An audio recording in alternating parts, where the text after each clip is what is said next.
Hi friends, the one day pistol இன்னைக்கு என்ன ஸ்பெஷல்னு பார்த்தீங்கன்னா இந்த மீன் தாங்க. இந்த மீன் மட்டும் இல்லைங்க, நம்ம சேனலில் ஒவ்வொரு வீடியோவும் ஒவ்வொரு மீன் பார்த்தீங்கன்னா வித்தியாசமாக தான் போட்டுட்டு இருக்கிறோம். இந்த மீனில் என்னென்ன நன்மைகள் இருக்குது அப்படிங்கிறது புள்ளி விவரமாக பார்த்துடலாங்க. இது கூடயே இந்த மீனை டேஸ்டான ரெசிபி செய்யறதுக்கு உண்டான டிப்ஸுன்னு சொல்கிறேங்க. வீடியோ ஸ்கிப் பண்ணாமல் பாருங்க, கண்டிப்பாக உங்களுக்கு யூஸ்ஃபுல்லாக இருக்குது. வாங்க வீடியோக்குள்ளே போகலாம்.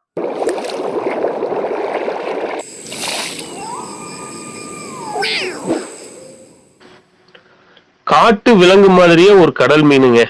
இந்த மீனோட பேரு தமிழ்ல ஆனச்சேவ் அப்படின்னு சொல்லுவாங்க, ஆங்கிலத்துல அட்லாண்டிக் ஸ்பிசல் அப்படின்னு சொல்லுவாங்க. இது ஒரு பெரிய மீன் வகை சேர்ந்ததுங்க. இந்த மீன்ல ருசி மிக அருமையா இருக்குங்க. இந்த மீனை குழந்தைகளுக்கு தைரியமா கொடுக்கலாம். முள்ளு ரொம்ப கம்மியா இருக்குது. இந்த மீன்ல வேஸ்டேஜும் ரொம்ப ரொம்ப கம்மிங்க. மீன் எந்த அளவுக்கு பெருசா இருக்குதோ அதே அளவுக்கு நன்மைகளும் ரொம்ப அதிகமா இருக்குதுங்க. அது என்னென்ன நன்மைகள்னு சொல்லிட்டு புள்ளி விவரமா பாத்திரலாங்க. 100 கிராம் பரிமாறுற அளவுல 134 கலோரிகள் இருக்குதுங்க. தண்ணீர் 67.36 மில்லிகிராம் இருக்குது. புரதம் 40.84 மில்லிகிராம் இருக்குது. கொழுப்பு 0.30 மில்லிகிராம் இருக்குது. நிறைவுற்ற கொழுப்பு 6.268 மில்லிகிராம் இருக்குது. மோனோசாச்சுரேட் கொழுப்பு 8.403 மில்லிகிராம் இருக்குது. பாலிஆன்சரைட் கொழுப்பு 59 மில்லிகிராம் இருக்குதுங்க. நியாசின் 8.38 மில்லிகிராம் இருக்குது. வைட்டமின் B6 12.35 மில்லிகிராம் இருக்குது. தியாமின் 9.81 மில்லிகிராம் இருக்குது. வைட்டமின் B12 7.69 மைக்ரோகிராம் இருக்குதுங்க. பொட்டாசியம் 587 மில்லிகிராம் இருக்குது. பாஸ்பரஸ் 243 மில்லிகிராம் இருக்குது. சோடியம் 63.06 மில்லிகிராம் இருக்குது. மெக்னீசியம் 84 மில்லிகிராம் இருக்குது. கால்சியம் 41 மில்லிகிராம் இருக்குது. இரும்பு 5.14 மில்லிகிராம் இருக்குது. துத்தநாகம் 9.51 மில்லிகிராம் இருக்குது. செலினியம் 56.5 மைக்ரோகிராம் இருக்குது. அடேங்கப்பா, எத்தனை நன்மைகள் இருக்குதுங்க. இதுல முக்கியமான நன்மைகள் ஒரு 5 மட்டும் சுருக்கமா பாத்திரலாங்களா?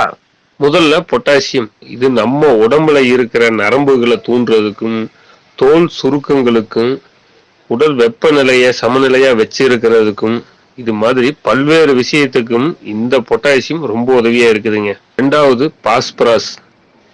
உடல்ல இருக்கிற எலும்புகள் அப்புறம் பற்கள் உறுதுணையா இருக்கிறதுக்கும், வளர்ச்சி நல்லா வர்றதுக்கும் பாஸ்பரஸ் ரொம்ப உதவியா இருக்குதுங்க. மூணாவது வைட்டமின் B12. இது நம்ம மூளையில அதில் இருக்கிற நரம்பு மண்டலத்தை இயல்பான செயல்பாட்டும், அப்புறம் இது புது இரத்த அணுக்களை உருவாக்குவதற்கும் ரொம்ப உதவியா இருக்குதுங்க. நாலாவது செலினியம். இது என்ன பண்ணுதுன்னு பார்த்தா நம்ம ரத்தத்துல இருக்கிற நோய்களை சுத்தப்படுத்துவதற்கு ரொம்ப உதவியா இருக்குதுங்க. என்னென்னா கீழ்வாதம், முடக்குவாதம், வைக்கோல் காய்ச்சல், நாள்பட சோர்வு இதெல்லாம் வர்றதுக்கு முன்னாடியே தடுக்கிறதுக்கு இந்த செலினியம் ரொம்ப உதவியா இருக்குதுங்க. அஞ்சாவது இரும்பு சத்து. இது ரொம்ப முக்கியமான சத்துங்க. நம்ம மூச்சு காற்ற சுத்தம் படுத்துறதுல இதோட பங்கு முக்கியமா இருக்குதுங்க. நம்ம உடம்புல ரத்த சிவப்பு அணுக்களை எடுத்து செல்றதுக்கும் இந்த இரும்பு சத்து ரொம்ப உதவியா இருக்குதுங்க. ரத்த இழப்பை ஈடு செய்வதற்கு ஹீமோகுளோபின் முக்கிய பங்கு வகிக்கிறதுங்க.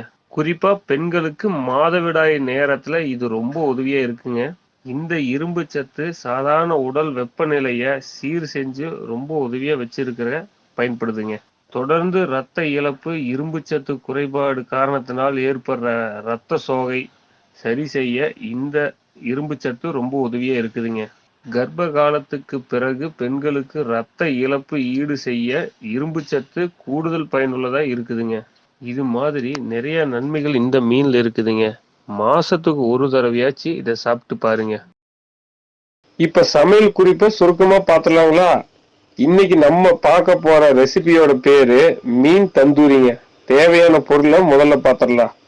ஆனச்சேவ் மீன் 3 துண்டு, 2 டீஸ்பூன் உப்பு, 2 டீஸ்பூன் காஷ்மீர் மிளகாய் தூள், 1/4 டீஸ்பூன் மஞ்சத்தூள், 2 டீஸ்பூன் தனியாத்தூள், 1 டீஸ்பூன் சீரகத்தூள், 1 டீஸ்பூன் கரம் மசாலா தூள், 1 டீஸ்பூன் ஓமத்தூள், 1 எலுமிச்சம்பழச்சாறு, 2 டேபிள் ஸ்பூன் கெட்டியான தயிர், 1 டேபிள் ஸ்பூன் எண்ணெய்.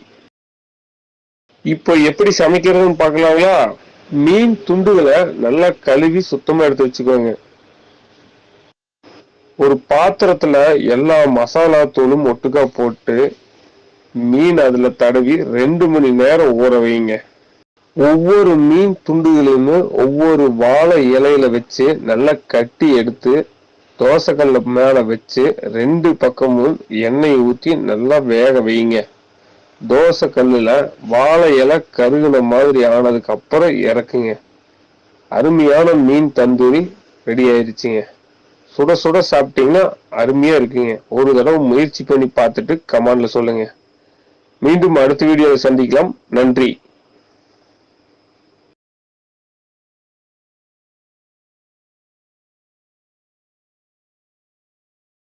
உங்களுக்கு இந்த வீடியோ பிடிச்சிருந்துச்சுன்னா லைக் பண்ணுங்க, ஷேர் பண்ணுங்க, கமெண்ட் பண்ணுங்க. ஒரு நிமிஷம் வந்துடாதீங்க, பெல் பட்டனை கிளிக் பண்ணுங்க.